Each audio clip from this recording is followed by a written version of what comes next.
Okay, so today ang di-discuss ko is yung magiging next na activity ninyo, which is rotoscoping, and something that will help with that and your other activities moving forward is also the onion skin tool sa OpenToons. So sino ba dito yung familiar sa term na rotoscope? Baka sakaling meron na dito encounter. Morales, saan mo na-encounter yung rotoscope? Mostly po nung dati pinapanood ko yung mga things about animation. Yung rotoscoping po is about tracking ng movements, drawing movements po. Basically, kukuha po kayo ng movement ng person in real life and i-draw po niya po yung movement niya one by one doon sa animation. To track yung ano niyo. Okay, thank you, Morales. So, iba yung rotoscoping sa yung tayo lang yung nagde-decide ng movements ng animation. Kasi yung rotoscoping, you're basically tracing kung ano yung saktong movements ng subject na nag-exist in real life. Mayroon siyang malaking difference kung magpakita ako ng example ng rotoscope na animation. So, wala na lang naka-mute na lang siya. Ayan.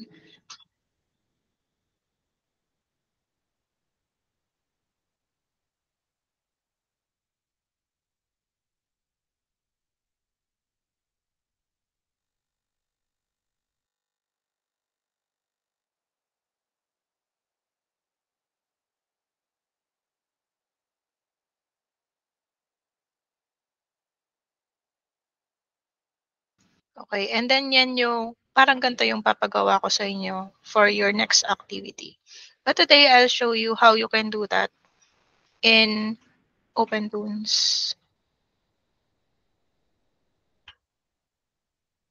So may mga animation software that will allow you to import videos directly. Tapos, ang gagawin nila is isa-separate nila yung videos na yon into individual frames. So, ang video kasi, like for example, kumuha tayo ng video using our phones, nakaka-capture yung something in real life, it's actually a series of images. So, may mga software like OpenToons that can separate those sequence of images from a video. So, para kay OpenToons nga pala, pakita ko muna sa inyo yung preparation na kailangan for this one. No? So, nag-upload ako dito ng mga references nyo.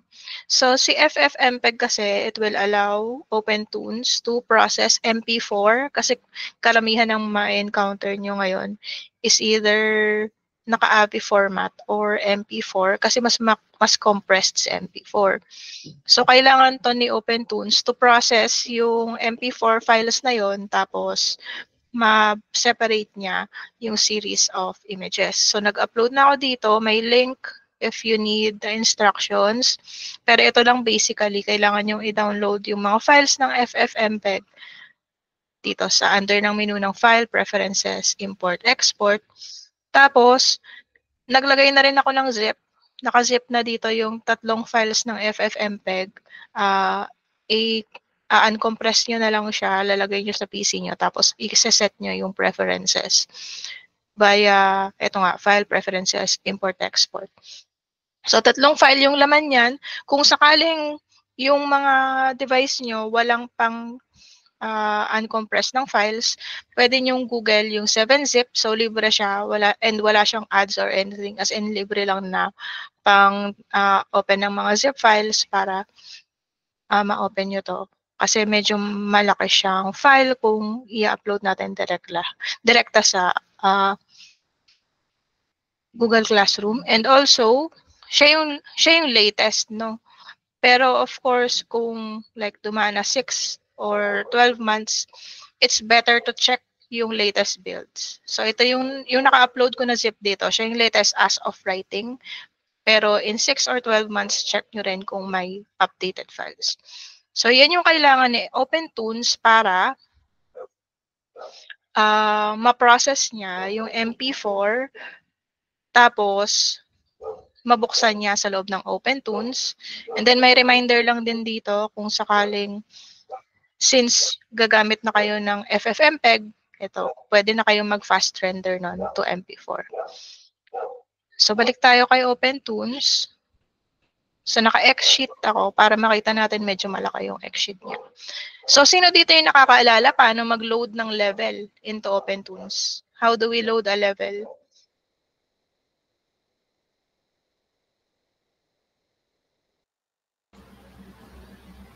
Importing po, ma'am.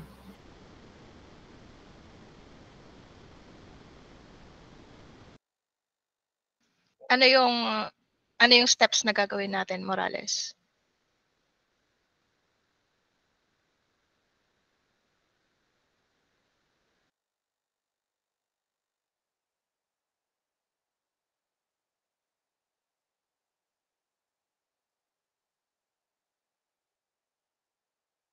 Sige, yung iba, pwedeng sumagot. Kung naalala nyo.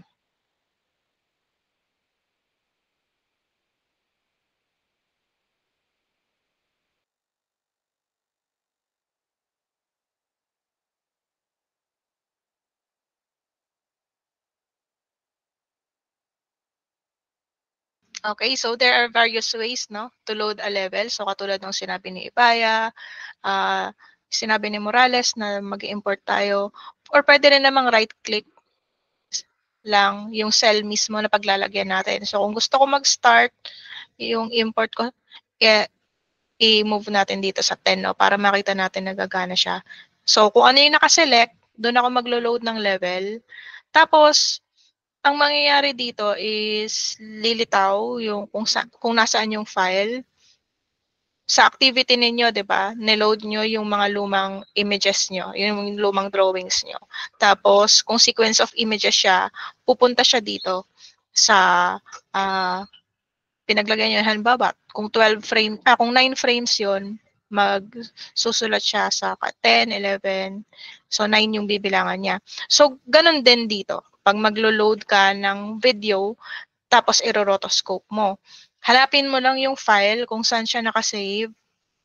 Basta kaya na ni OpenTunes na i-process yung file type mo by connecting yung FFmpeg. Tapos, i-load mo lang. Again, pwede mong i-import, ibig sabihin masasave yung lahat sa project folder, or pwede mong i-load from its source. Tapos, ayun na. So, lumitaw na siya. So, that means yung video file ko, naintindihan ni OpenTunes na gusto ko itong ipag-separate into the images that comprise the video. So, kung makikita nyo, ayan. So, nag-start tayo din sa 10, di ba? Kasi sa kanya ako nakaselect. So, empty yung iba na nasa taas. And then, kung makikita nyo, sobrang haba niya. So, that means, i-play natin. Tingnan natin kung anong gagawin ng kuneho. Ayan. So, ganito ka-ingse na video, sobrang daming frames. Sige, go ahead, Morales. Hindi po naman nakikita, ma'am. Hindi ba yung naka-share? Hindi po siya kita sa screen, ma'am. Wala po kami nakikita ng kuneho, ma'am.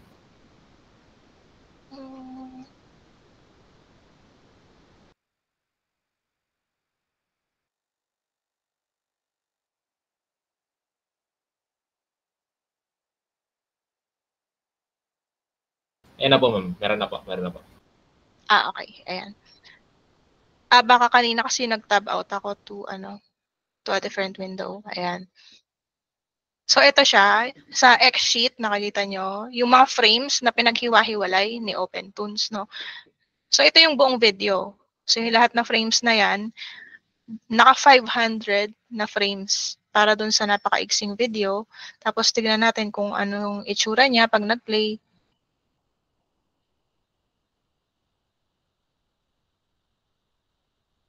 Ayan. So, series of images.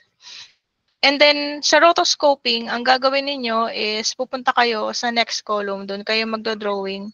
Basically, just to trace yung movement nung real life na na-capture na to.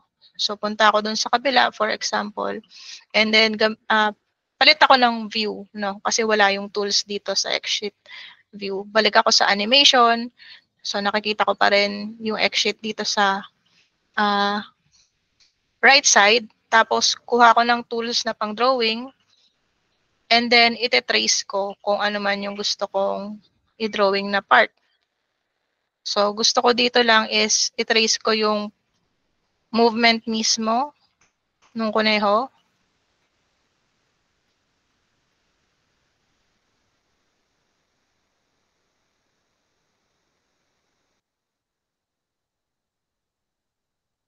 Yan. And then makikita natin naman sa viewer doon sa far right side na na-trace na siya. Tapos, sa rotoscoping, hindi nyo iti-trace bawat isang frame, no? Kasi, ang importante lang, di ba may term tayo na keyframes? So, ang ginagawa ng keyframes is kinukuha yung mga part na mapipick up ng mata ng tao. So, ganun din dito sa rotoscoping. So, hindi natin i-trace bawat isang frame kasi very small difference between frames. Kung mabilis yung movement, ang pwede natin gawin is yung tinatawag na 3-step, every 3 frames, doon tayo magdo-drawing. Kung medyo mabagal yung paggalaw, katulad nito, hindi naman sobrang bilis yung pag-move ng hair, pwede natin gawin is 5-step. That means, yung frame na to na na-drawing ko, click and drag ko lang. Tapos yung next frame na ite-trace ko na is sa frame number 5.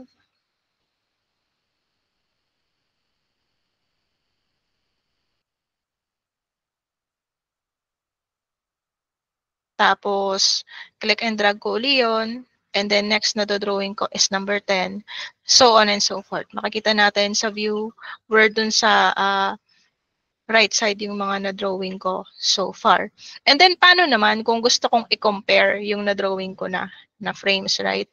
So, halimbawa, gusto kong bigla, hindi i-fully rotoscope ko. Gusto kong makita muna yung previous frames na na-drawing ko na without clicking on them.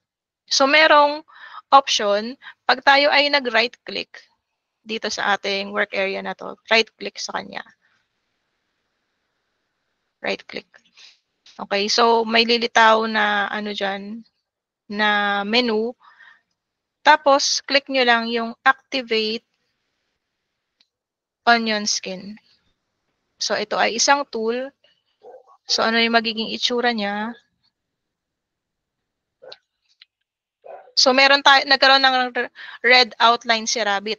Yung red outlines na yon actually ay yung previous frames. Yan. So, nung pumunta ako dito sa frame number 10, since walang naunang frame sa kanya, wala tayong nakikitang red na outline. Then, nung nagpunta ako sa frame number 5, makikita natin si frame number 10, it shows up as a red outline. Ito yung ginagamit para ma-compare natin yung mga na-drawing natin na so far na frames. So, punta naman ako sa frame number, dapat pala 20 to.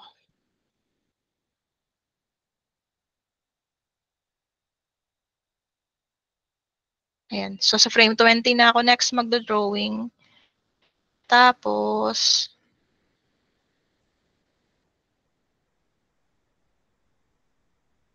ayan, nakikita ko yung si frame na previous kong drawing. Pwedeng siya yung maging reference ko or i-just compare ko lang sa kanya. Yung red outline na to, hindi siya magre-render pag nag-animate tayo. Guide lang siya habang tayo ay nagdo-drawing doon sa ating animation para makita lang natin yung previous frames. Tapos kapag ayaw nyo nang may distraction, tapos nyo nang gamitin si onion skin, kailangan nyo lang ulit mag-right click dun sa work area and then deactivate onion skin.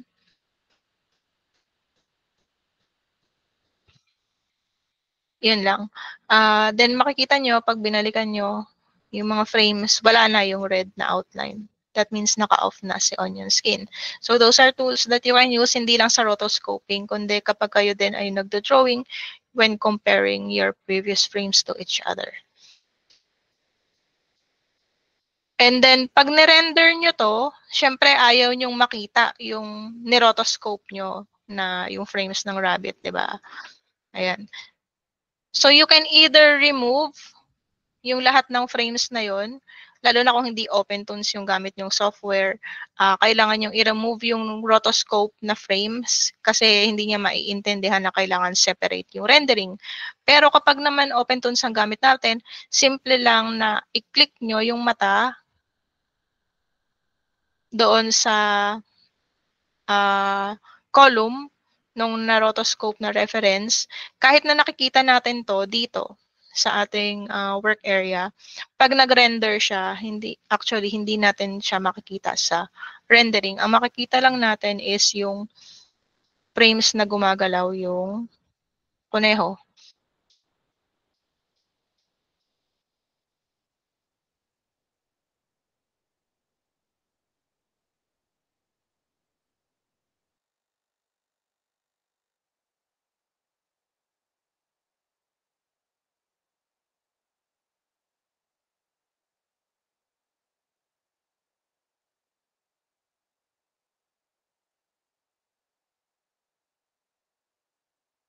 Hindi pala nakikita yung window. Wait lang i-show ko yung buong screen.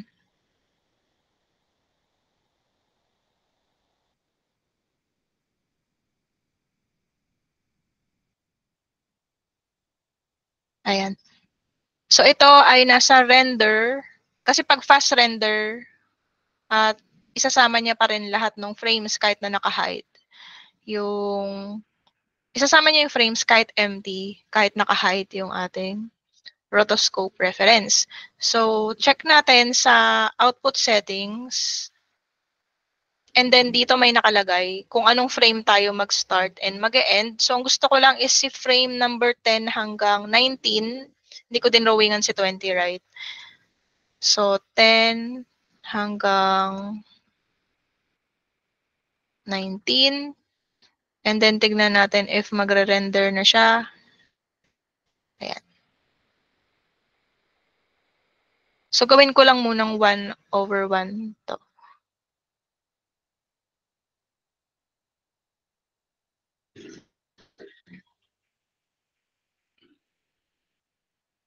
Ayun, yung next frame, sorry. Yung next frame ko, 'di ba, yung nawala yung mata ng rabbit. So yung dalawa lang na yun. So hindi sumama yung ibang blanco. Ilob ko pala. Yung ibang blanco na frames, 'di ba, 500 yung frames kung kasama yung reference. So using the output settings, pwede kong i-limit kung alin lang yung gusto kong isama doon. So yun yung pwede nating tandaan kapag tayo ay nagre-render ng project na maraming empty na frames, no? Pero si fast render, lalo na sa MP4, okay naman siya kung may laman lahat ng frames natin. Mas mabilis siya kaysa sa itatoggle nyo pa yung settings dito. Okay, balik ko na sa OpenToons lang yung nakashare.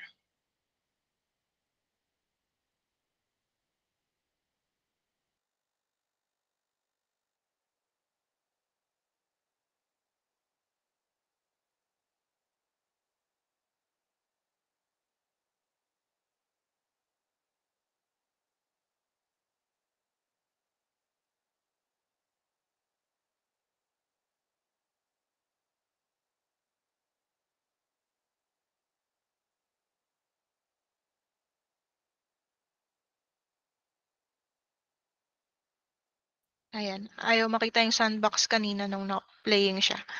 Ayun. So that's basically rotoscoping. So kung napapansin nyo, may mga frames nga na hindi obvious yung movement. Kapag gagamit kayo ng rotoscoping reference, dito sa taas, di ba? Yung paggalaw ng rabbit, wala pa tayong masyadong nakikita. Ay, mabagal. 24. Ayan. So, ang pwedeng kunin natin dito, piliin lang natin yung may movement na siya. So, that means around mga 90. frame, ayan, frame, ayan, frame 60, makikita na natin may movement yung rabbit. So tayo, as animators, pipiliin natin kung alin din yung irorotoscope natin. Hindi natin irorotoscope lahat, lalo na kung wala namang movement na nakikita. And yun yung papagawa ko sa inyo ngayon sa drawing practice. I-post ko lang sa Google Classroom.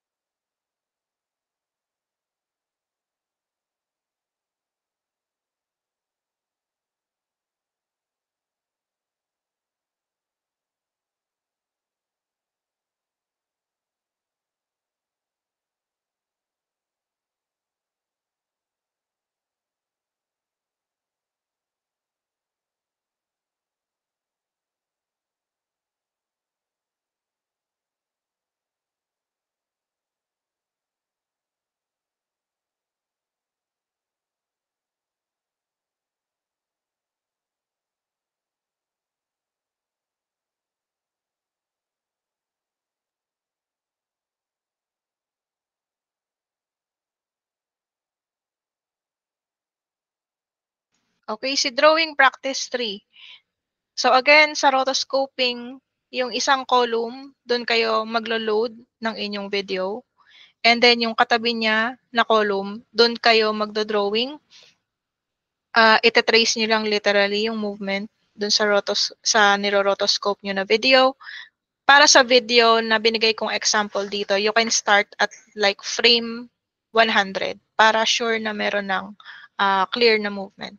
So, drawing practice lang to. It will not be graded. Pero, ang next activity nyo kasi is rotoscoping. Then, no, kung merong animation team na makakomplete nito within 30 minutes, i-exempt ko yung team nila sa next activity. So, naka-attach na video, dalawang file type to in case AVI lang yun na pa-process ng OpenToons ninyo or whatever animation software you're using, you can use the AVI one, and then the other one is an MP4 file. Pili lang kayo kung alin yung magagamit ng device nyo. So see the attached video, yung pinakita ko kanina rin sa OpenToons. You can use whichever file type that your device can load. So rotoscope the part where the hair stands up and runs away. Frame should be rotoscope at 5 steps. So every 5 video frames yung iro-rotoscope nyo, hindi nyo if-frame by frame. And then, yung makagawa kayo ng total ng at least 12 na frames within the time limit na 30 minutes. So, render the rotoscope frames as MP4 or AVI. Since maliit na file lang naman, i-upload nyo na lang directly sa thread na to. So, the result should be less than a second of animation. And then, the movement of the hair should be close to the original as possible. So, dapat hindi squiggly lines lang na gumagalaw roughly yung makikita ko dyan, kundi malapit doon sa naka-outline yung rabbit, tapos tatayo siya, tapos gagalaw siya. Yun yung dapat na makita ko sa output ninyo. Okay? So, do you have any questions regarding this drawing activity? Drawing practice pala. Before you start na. So, due to at 6:40 today. Every 5 frames lang po ba, ma'am? Like, Oo, 5 frames lang. Tapos yung total, yung total na drawing nyo, around frame 100. Pwede kayo mag-start sa frame 100. Doon kasi yung madaming movement yung kuneho. Okay po, sige po. Tapos yung total na magagawa nyong frames by the end should be at least 12. So that means roughly 0.5 seconds yung magagawa nyo na animation. Okay, so yung mga wala na questions, start na kayo. Pwede kayong mag-log out muna sa Google Meet. I will stay here and entertain questions. Tapos ayun nga, naka-automatic set naman to na automatic mag-close by 6:40 p.m. Pwedeng mag-leave yung mga kailangang i-conserve yung memory ng kanilang devices, then balik kayo. At i-explain ko mamaya yung next activity ninyo.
Hello po, ma'am.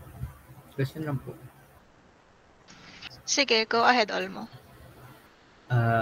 Hindi po ba 25 frame, ilang frames po yung gagamitin kapag in-export po? 12.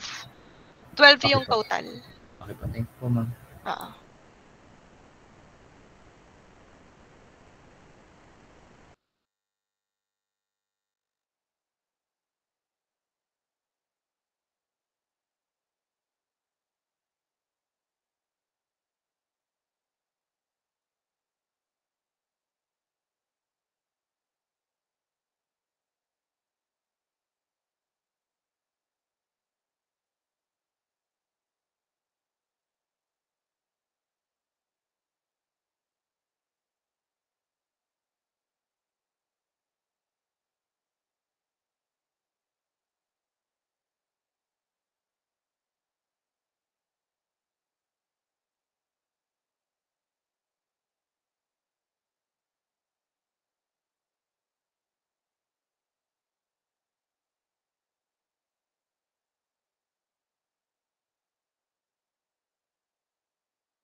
Ma'am, Yes, ano yun, Ibaya? yung about po sa fur, dapat po ba makita po yung fur, yung narinig ko po kanina? Hindi. Outline lang, katulad lang nung pinakita ko kanina. Okay po. Thank you po.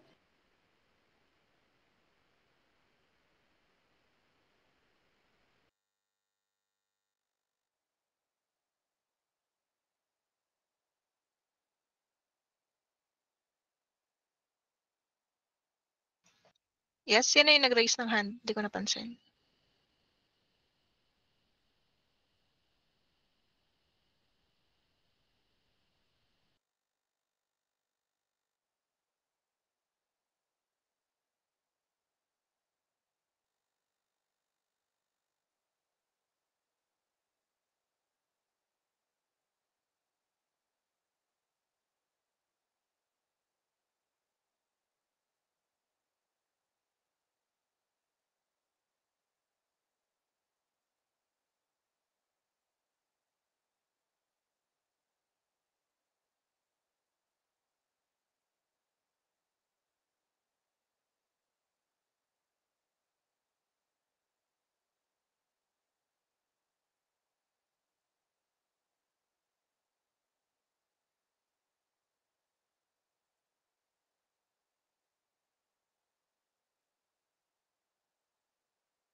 Hello po, ma'am.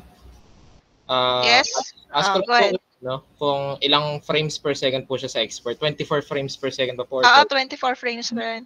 24. Mapapause ko naman siya or slow down kapag nireview ko. Sige po. Thank you po, ma'am.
Yes, go ahead. Pwede pong pa-check kung na-upload po dyan yung studio sa Kasi school. check ko.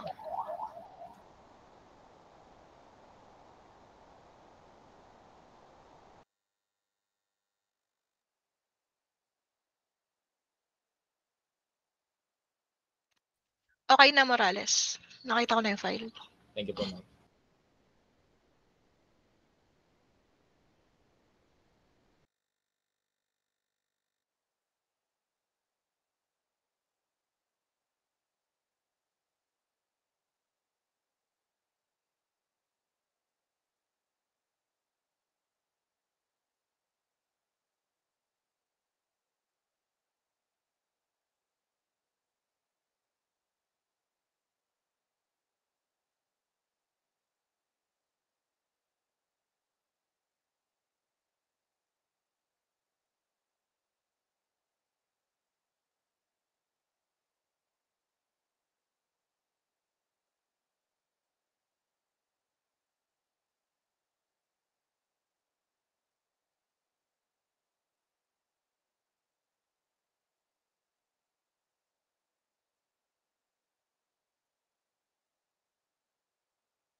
Yes, Morales. Pag hindi po siya less than a second, ma'am, mali ba po yun? Now, okay lang. Yung frames lang naman yung titignan ko. Sige po, ma'am. Salamat.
Okay, so magko-close na yung thread ng drawing practice. So yung mga nakapag-upload, i-check ko yung gawa nila after this discussion and then magko-comment ako kung exempted sila sa next activity ninyo.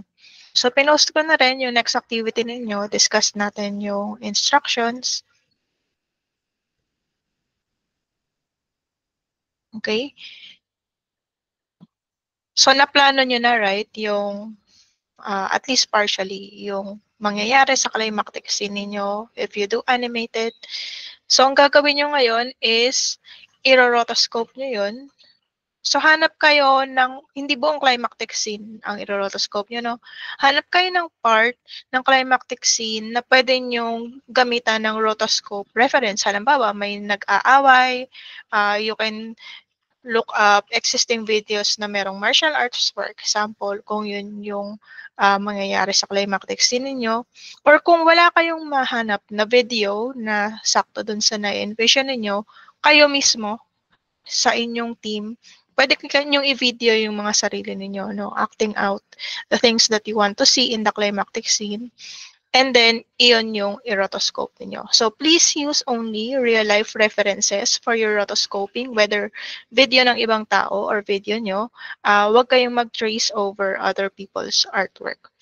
And then, yung ginawa natin ngayon sa drawing practice 3, mabilisan lang siya, right? So, wala pa siyang consistent na art style. So, kapag kayo ay nag-rotoscope dito for your activity 3, i-apply nyo na yung art style ninyo. And then, pakilagyan ng base color. So, wala nga munang shading and lighting. Basta base color lang. And this time, importante na walang background. Kasi, titignan ko talaga yung movement ng mga character kung malapit siya dun sa inyong rotoscope reference. So, syempre, fan art and AI-generated imagery will not be accepted. So, ngayon, tatlo yung i-upload nyo dito. So, YouTube link nung animation mismo, yung naka-rotoscope. So, dito, wala na akong i-expect na looping, no? Basta movement lang ng character. 24 FPS with consistent art style. Minimum running time is 5 seconds. Kung gusto nyong mas mahaba sa 5 seconds, it's totally fine. And then, YouTube link nung video na rotoscoping reference. Tapos, lastly, yung PDF, nakalagay sa PDF screenshot ng inyong X-sheet sa inyong animation software and lista nyo ang contribution ng bawat team member. So, yung rubrics natin, yung rotoscoping, ang group score, and then percentage and quality of contribution, yung individual score. So, do you have any question? Rather, if you have any questions regarding this discussion and itong activity ninyo, I'll wait 5 minutes for your questions. For those naman na okay na, malinaw na sa kanila yung requirement, pakiclick yung thumbs up. Yung mga may questions, sige, go ahead, Morales. May question. Nawadas lang po, ma'am, kung yung rotoscoping ba po, pwede pong rin siyang gamitin if ever na magpaano po kayo ng main output activity ng final scene o sa X-sheet po. Ano yung gagamitin mo? Yung rotoscoping po, ma'am. Pwede po ba siyang gamitin dun kunwari sa main out? Kunyari po papa-main output po kayo ng animation. Oo, yung sa midterm exam nyo, right? Oo, pwede. Pwedeng rotoscoping. Okay po, ma'am. Thank you po. Sige. Yan. Kaya natin din i-discuss to, no? Pahanapin nyo kung alin yung best na method or tool for what you want to create.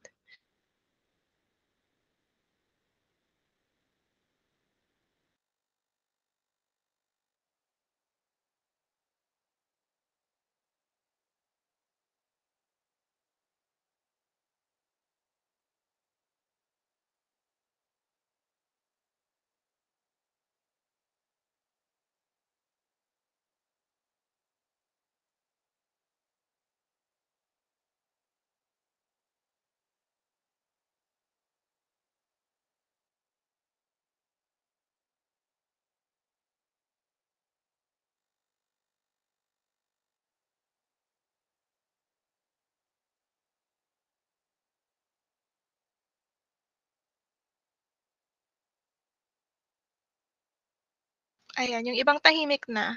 Malinaw ba for now yung instructions? Paki-click thumbs up if okay na. Ayan. So again, discuss lang natin dito is OpenTunes, no? Pero kung kayo ay may preferred na software, basta meron naman siyang X-sheet na ma-screenshot nyo, this is totally fine. Hindi nyo kailangan gamitin si OpenTunes. Ayan. So if we have no more questions today, next week, ang didiscuss ko na is yung magiging major output ninyo na term project and midterm examination so that you can prepare for that. Okay? So kung wala na tayong question, I'll see you next week and thank you for attending this evening. You can leave Google Meet. Sige, Morales, question. Paano po yung sa rotoscoping? Paano po naman malaman if exempted sa activity? Magko-comment ako ngayon after kung i-close tong class. Re-review ko na yung mga gawa nyo. Okay po, ma'am. Thank you po. Thank you po, ma'am. Okay. Thank you po, ma'am. Thank you po, ma'am.